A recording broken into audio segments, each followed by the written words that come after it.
Hello friends, स्वागत है आपका अपने channel short hand steno academy में। आज का डिक्टेशन है हिंदी आशुलिपि ओपी शुक्ला भाग 6 80 वर्ड पर मिनट। अभ्यास 23। डिक्टेशन शुरू होगी 5 सेकेंड बाद।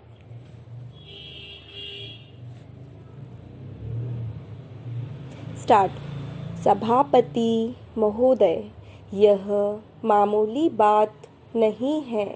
आप इस बिल को शुरू से आखिर तक पढ़ जाइए तो साफ मालूम होता है कि किसी खास आदमी के लिए, खास समाज के लिए, खास गुट के लिए यह कानून बन रहा है।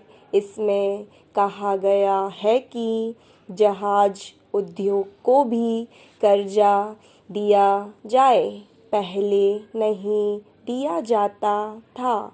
इसके साथ साथ अभी सभी लोगों ने कहा है कि यह कानून इस अभिप्राय से बना था कि इस देश के व्यवसाय की उन्नति हो, तो व्यवसाय की उन्नति के लिए यह कानून बना। पैरा। हम किसी व्यवसाय का नाम तो नहीं सुनते, लेकिन सुनते हैं कि करीब 80 लाख रुपए चीनी उद्योग को दिया गया है। इसका क्या मतलब है? इस बारे में मैं पहले भी कई बार इस तरह की बात कह चुका हूँ। जब कोई संस्था स्थापित होती है तो उसके कार्य और कर्मचारी का अनुमान लगाना होता है, देखना होता है कि इतने कार्य हैं और इतने आदमी बहाल होने चाहिए। मुझे तो यह कहने में दुख मालूम होता है। पैरा। मुझे तो इस सरकार को सरकार कहने में भी लज्जा मालूम होती है। इसको सरकार नहीं कहना चाहिए। यह तो इस तरह का कुछ है ही नहीं। यह तो एक लूटने के लिए समाज बना है।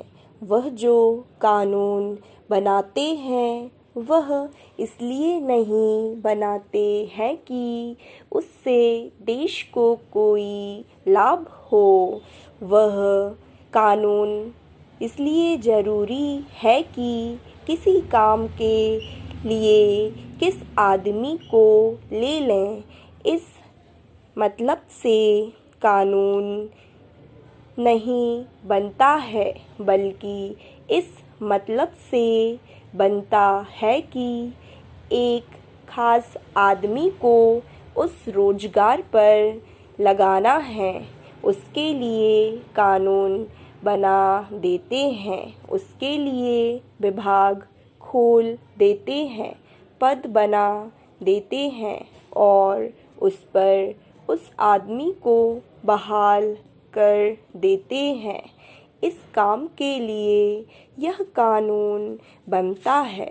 अब यह कानून बन गया है, लेकिन क्या उपनिदेशक की ज़रूरत थी? अभी ना इस नियम को बहुत रुपया मिला है, ना बहुत काम ही बढ़ा है। अभी केवल एक काम हुआ है।